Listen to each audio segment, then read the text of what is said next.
Alhamdulillah, hari ini kita dapat menjayakan Kongres Nasional Parti Keadilan Rakyat secara maya, walaupun sebelum ini tertangguh, yang sekadar mencerminkan kegagalan, kecelaruan dan kelemahan pemerintah kerajaan hari ini. Terima kasih dan perhargaan buat pihak Sekretariat yang diketuai oleh Saudara Nik Nazmi selaku pengarah Kongres, Datuk Seri Saifuddin Nasution, Setiausaha Agong dan seluruh pasukan yang bertungkus lumus bekerja bagi memastikan Kongres Nasional kali ini berjalan dengan lancar dan memenuhi kehendak Perlembagaan Parti. Saya mendengar dan mengikuti perbahasan daripada perwakilan setiap negeri.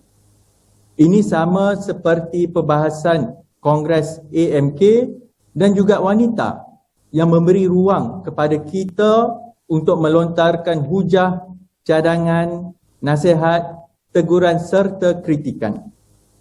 Inilah tradisi keadilan, terbuka dengan pelbagai pandangan yang sebenarnya tidak lari dari dua perkara asas, iaitu pertama, mengangkat isu-isu rakyat, dan yang kedua, kesungguhan membina keadilan sebagai sebuah wadah yang kukuh berpandukan prinsip dan nilai-nilai perjuangan. InsyaAllah, berdasarkan dua perkara pokok inilah akan menjadi intipati ucapan penggulungan saya. Dan saya percaya ini akan dirangkul oleh kita bersama bagi memacu keadilan sebagai sebuah parti masa depan yang konsisten dengan agenda reform, idealisme, menggembeling kekuatan akar umbi demi Malaysia yang lebih baik. Para perwakilan dan pemerhati sekalian, Malaysia hari ini bukan sahaja berhadapan dengan krisis kesihatan, tetapi dengan kelemahan pentadbiran yang begitu ketara, demokrasi parlimen yang dilumpuhkan dan tadbir urus yang cacar merbak telah mengheret rakyat dan negara ke lembah krisis ekonomi yang berpanjangan, krisis kepimpinan, krisis pendidikan, krisis keselamatan dan pelbagai lagi. Kegagalan Perikatan Nasional menguruskan pandemik COVID-19 semakin memuncak. Kita bukan lagi sekadar dihantui dengan jumlah kes positif yang kekal tinggi, tetapi berita mengenai kenalan yang masih dirawat di ICU maupun kematian mengenai ahli keluarga kita, saudara mara, jiran tetangga, sahabat handai amat dirasai. Kononnya lockdown, tetapi pintu belakang dibiarkan terbuka. Sekadar membuli rakyat biasa dan membinasakan peniaga-peniaga kecil. Sedangkan tauke-tauke besar dijaga rapi tanpa menghiraukan kluster tempat kerja yang terus meningkat. Bantuan yang diumumkan pula hanya sekadar manis di bibir. Sedangkan menikus di sebalik perutusan khas dan pengumuman PDF kerana realiti di bawah amat perik sekali. Yang menjerit meminta pertolongan dalam kesusahan bukan lagi sekadar mereka yang berpendapatan rendah B40. Jabatan Perangkaan sendiri yang disebut oleh para pembahas sebentar tadi melaporkan lebih 600,000 isi rumah kumpulan pertengahan atau M40 sudah tergelincir ke kategori B40. Pengangguran menghampiri 1 juta orang. Peniaga gulung tikar. Pendidikan anak-anak terjejas yang menjerumus ke arah keciciran generasi atau lost generation. Mereka hari ini berada dalam keadaan amat tertekan. Komitmen kewangan begitu tenat yang seterusnya menjurus ke arah masalah yang lebih besar. Ambillah pedoman bagaimana statistik hujung tahun lepas sahaja telah menunjukkan peningkatan 20% kes bunuh diri berbanding tahun sebelumnya. Seperti yang dibangkitkan dalam Kongres AMK sebelum ini, kita sarankan agar moratorium tanpa caj faedah sekurang-kurangnya untuk tempoh 5 bulan, terutamanya kepada peniaga-peniaga kecil. Kembalikan subsidi upah, perkenalkan kemudahan pinjaman modal tanpa bebanan kerana birokrasi. Jadi saudara-saudari, kegagalan kerajaan hari ini menimbulkan polemik dan persoalan. Apa yang rakyat harapkan adalah pemerintah yang buat kerja adil, menjaga kebajikan dan sanggup mendengar keluh kesah kita semua. Malangnya, apa yang didambakan selama ini sebagai agenda penyatuan Melayu Islam amatlah songsang seperti jauh panggang dari api dengan hakikat yang ada pada hari ini. Walaupun telah ditegur 2 kali agar Parlimen kembali bersidang dengan segera, kedegilan mereka menunjukkan ego dan ketaksuban untuk kekal berkuasa mengatasi segala-galanya. Ternyata lafaz taat setia sekadar mengikut nafsu serakah politik. Selagi boleh kaut scheme of things, selagi itu mereka akan sanggup mempertahankan kedudukan dengan apa sahaja. Bukankah kita pernah kenal gerak-geri kartel ini? Kami tim presiden, kami setia, kami benteng presiden. Yang menabik dada sebagai benteng presiden inilah yang angkat kaki dulu.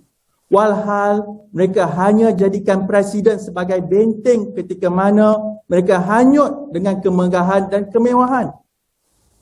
Apabila perangai kartel yang oportunis digabungkan dengan sikap munafik politik bertopengkan agama dan bangsa yang kini terlondeh pekungnya sebagai menunggang selagi boleh akan menjadi racun membinasakan negara.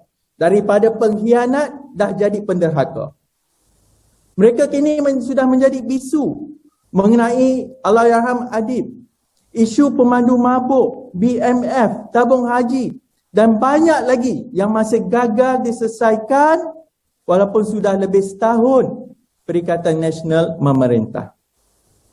Kecelaruan ini cuba ditutup apabila sistem semak dan imbang gagal berfungsi. Parlimen seolah-olah sengaja digantung demi menyambung talian hayat PN. Rakyat sudah merasa jelit dan hilang kesabaran apabila semua garis dan nilai habis dilanggar selagi mana ia memberi manfaat pulangan kepada mereka. Sebaliknya, biarlah ada rasa keprihatinan walaupun sekelumit perasaan ihsan, kejujuran dan peri kemanusiaan terhadap kesengsaraan rakyat. Rakan-rakan perwakilan dan permahati, walaupun menghadapi pelbagai rintangan dan tekanan, kita kena sentiasa mencari jalan untuk bersuara serta berpandangan kritikal demi penambahbaikan. Sebagai contoh, Angkatan Muda telah mengangkat isu permasalahan yang membelenggu rumah prima. Ramai yang terperdaya apabila ada projek-projek prima ini terbengkalai dan sakit, yang menyebabkan para pembeli ini terpaksa mula membayar bank serta pada masa yang sama menyewa kediaman lain dalam keadaan rumah yang dijanjikan bertahun-tahun tidak siap. Kami telah bertemu sendiri dengan para pembeli rumah prima di Teberau, di Johor, rumah prima Melaka di Tengah Dua dan prima Port Dickson. Selepas Angkatan Muda menyatakan komitmen untuk membantu mereka dalam Kongres AMK tempoh hari, saya telah menerima petition daripada 330 orang pembeli rumah prima di Kedah pula. InsyaAllah kami akan bantu mereka dan kami akan ke utara apabila rentas negeri dibenarkan. AMK juga telah dedahkan minggu lepas bagaimana seorang pimpinan tertinggi Parti Peribumi bakal membolot hingga 8 jawatan ahli lembaga pengarah GLC, iaitu syarikat-syarikat yang berkaitan dengan MARA. Memandangkan pertanyaan saya masih tidak dijawab oleh YB Menteri, insya-Allah minggu depan saya akan tunjukkan bagaimana yang menjarah jawatan bagai tiada hari esok bukan seorang tetapi ada lagi kalangan mereka yang membolot jawatan, sedangkan kesengsaraan rakyat dan pengorbanan frontliners langsung tidak dipedulikan. Kerana itu saya menghormati akar umbi keadilan, aktivis reformis, jentera wanita dan jentera AMK anak muda yang berterusan menyantuni rakyat, tak kala tidak mengharapkan imbuhan ataupun habuan, tetapi mereka juga mengharapkan janganlah ada baju perangai kartel lagi. Para perwakilan sekalian, akhir kata, menyingkap segala kemelut ini, saya memetik sebuah puisi terkenal Wiji Tukul pada tahun 1986 apabila menyentuh soal peranan dan peringatan. Bila rakyat berani mengeluh, itu artinya sudah gawat. Dan bila omongan penguasa tidak boleh dibantah, kebenaran pasti terancam. Apabila usul ditolak tanpa ditimbang, suara dibungkam, kritik dilarang tanpa alasan, dituduh subversif dan mengganggu keamanan, maka hanya ada satu kata, lawan.